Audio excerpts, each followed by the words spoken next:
Hey, it's Drybear. We are closing in on the last update for Season 2 this Thursday, and it comes with a bunch of new features. So today, since we don't really have a lot of news cycle to look at, let's recount everything that's going into the patch this week so we can get hyped for that. Because I think there was a lot of confusion on what's Season 3, what's Season 2 with the update, and everything that's kind of lost in the sauce. Now, the first thing I want to point out is that there are still in-game events going on. Some of these are quite good, so make sure you're clearing these out. The first one is going to be the login event. You still have 24 days left on this event here. If you finish 14 days, they don't even have to be consecutive. Like you can log in one day, miss 2 days, that sort of thing. You will get the choice of Ultimate Bunny or the Haley skin box. I would recommend the skins because you can earn Ultimate Bunny in game by just playing. You can't earn the Haley skins by playing. You do have to buy those. So I would recommend getting those. But if you are a brand new player and you want a solid grind character, the Ultimate Bunny is great, plus a whole bunch of things here. So you do have time if you started today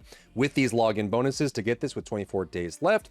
The other one is going to be the Ingris Guardian Blair. I wish I gave a bit of a highlight to this earlier. You have 3 days left on this. But what's great about this is if you log in and stay logged in for 30 minutes every day, you get a free equipment slot. This is huge. You want to grab these. So, 3 more days of this, or if you can get in quickly today, you can get 4 total of these. But extra equipment slots are hugely handy. And if you're looking for things to do, make sure you're doing your dailies inside of the Sugma because you get the high value relic, and this again is a great way to get more slots. In the downtime between seasons is a perfect time to be able to fill out equipment slots and storage slots. This goes a long way. Then you get to a point where you can actually get enough slots total to just hold on to a lot of things at once, which is a huge boon, especially with the timer in delay for auto dismantle for your fellow. It makes a big difference. Next, this is a mock-up, but this is coming this week as well, and this is going to allow us to set our inversion reinforcement settings for presets. This is something that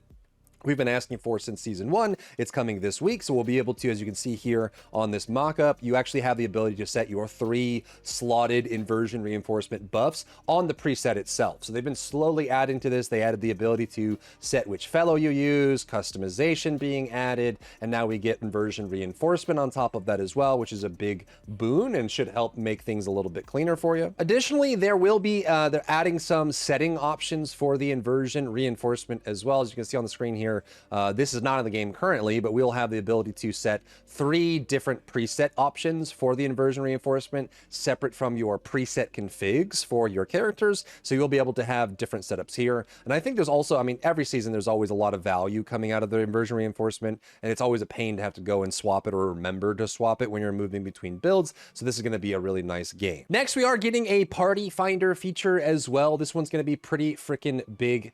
So this one is going to be, they have essentially, it is a party finder that you will be able to look for parties on, which will look like this. So you'll be able to look at the party, and then you'll also be able to set tags for what you're looking for. They also said you can look outside of your region if you want to, and you can just set based on the activity, the kind of loot you're looking for. So you can see on this mock-up they have here, they have Void Vessel, Sigma Sector, and Abyss. So these are the 3 activities that this party is looking to do. You can see that some of these guys want to do 400% versus not, and it tells you what people are looking after. And then when you're building the party finder post, you can set conditions with these tags here. So you have like weapon research. I'm looking to research a specific descendant or something. I'm looking for a specific activity, like I want to do 400% dungeons, or I want to open reactors or whatever. You'll be able to set 3 tags for your party finder setup that will tell people what you're trying to accomplish and where you're trying to go. And I think as the player base goes, it goes up when the new season launches or a new patch goes out,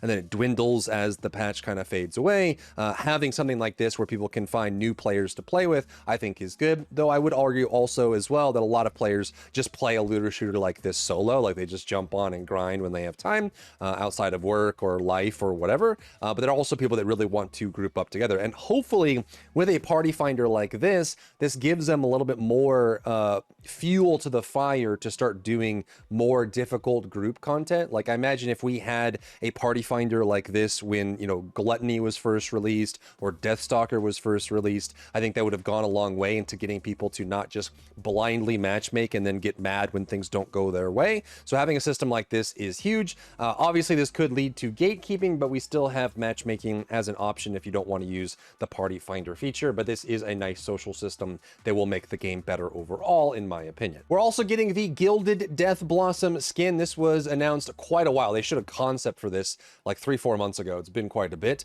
but this was one is honestly kind of, it's like a mesh between modern techwear and like fashion techwear, streetwear, combined with like more of a traditional old school cheapao.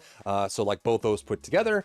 Also, what's kind of interesting too is if you look at the weapon that comes with this, it looks just like the Assassin's Edge, and it might actually be a weapon skin that comes with it. I hope it's not for the purple quality hand cannon in the game, because I feel like there's not really any meaningful builds that are going to compare to any ultimate weapons in the game right now. But that's kind of what it looks like, and I think a lot of people are speculating that we will get a weapon skin with this bundle. It does also look like it's going to be a universal female Descendant skin that will go with all the Descendants, and they did make some adjustments to it overall, but this skin is coming along with the update this week. Also remember that as we come to a close of Season 2, we're going to get our last Void Abyss Intercept encounters. This one is going to be the bride, the dead bride version of it. The area actually looks really new and cool too. I mean, one of the things that we know about the dead bride fight is that it's full of lava, but we're going to get the Ice Maiden, which is the new Void Abyss fight. It's going to come with its own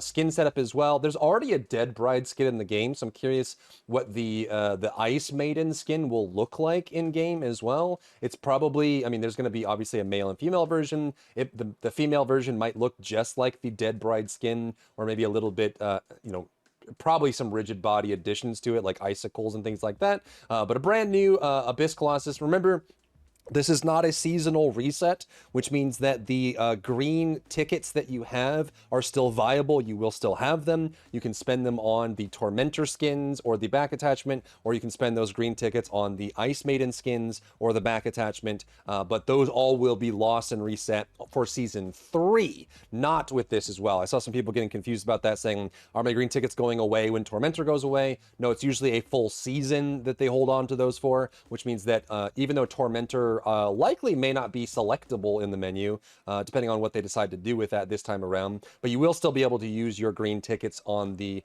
ETA shopping list to be able to, like, grab those up and collect them and use them. But let me know what you think about this. The arena looks cool and looks a little bit modified. I'm glad they're doing more Colossus arenas. It's mostly flat, which does kind of give you more freedom to be able to avoid the big circle that she does. It does look like it's got some ice theming in here as well, but it could be, it should be just a good addition, and we'll have to see. Like, Tormentor has been a 1-second kill for Serena's and like a 5-second kill for Sharon's or anyone with ATAMs and things like that. So we'll see kind of where Ice Maiden sits. It's likely they're not going to make any major changes to this, but it is kind of some new content, and the fight does seem kind of interesting and fun. It's also worth highlighting that there is a skin contest going on right now, so if you wanted to check this out or just kind of show your favorite skin combinations, so your customization for your character that you think is unique and novel. The submission period for this is ending soon, so May 26th, so you got about 8 days left for the submission period on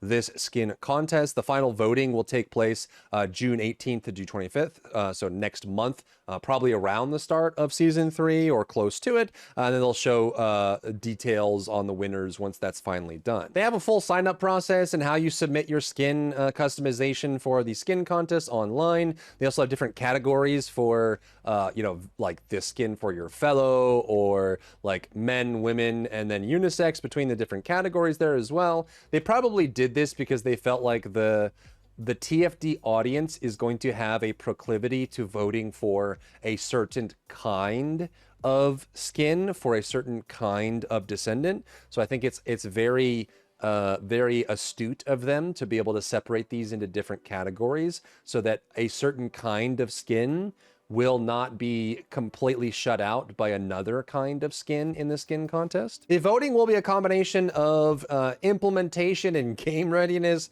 creativity and originality, and overall quality of your setup. And the prizes will actually be caliber and real life USD as well, if that's what you're looking for. And you have like all these different categories that go along with that.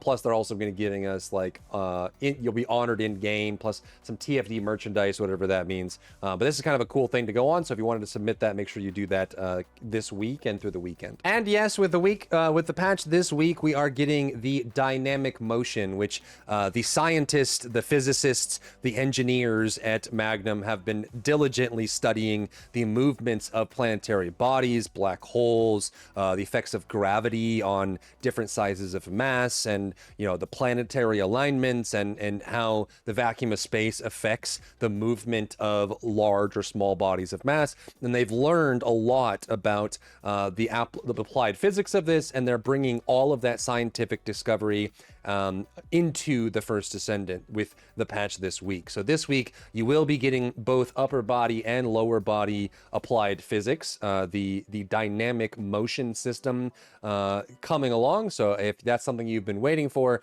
that will be arriving this week. Keep in mind that in the world of TFD, by the laws of Albion's science and rules of nature, only characters that are female will be affected by this crazy arcade surge physics phenomenon. All of the men in Albion are actually 1% body fat, ripped up and cut, and they're constantly flexing. There's no extra movement. Nothing moves or reacts to gravity if you're a male, but if you are a female character, then this brand new discovery will be applied. And that's where we're at right now with the upcoming patch this week. A lot of people have been saying, like, what do I do while I wait? Is now a good time to come back to TFD? And what can I do in the meantime while I wait for Season 3 and everything in between? We know that Void Erosion Purge just got nerfed so that pretty much any fully built character or build can do Void Erosion Purge 30 to farm weapon cores if you'd like. So that is an option for you as well. And just comment down below if there are people that, if you were asked the question right now and you're a veteran of TFD of like, what can I do while I wait for Season 3? Drop that down in the comments and help someone out who might be interested in kind of farming up. Obviously, not everyone is Mastery 29 and has all the weapons 5 out of 5 like I do. So like, obviously there's going to be people of different progression levels and things like that.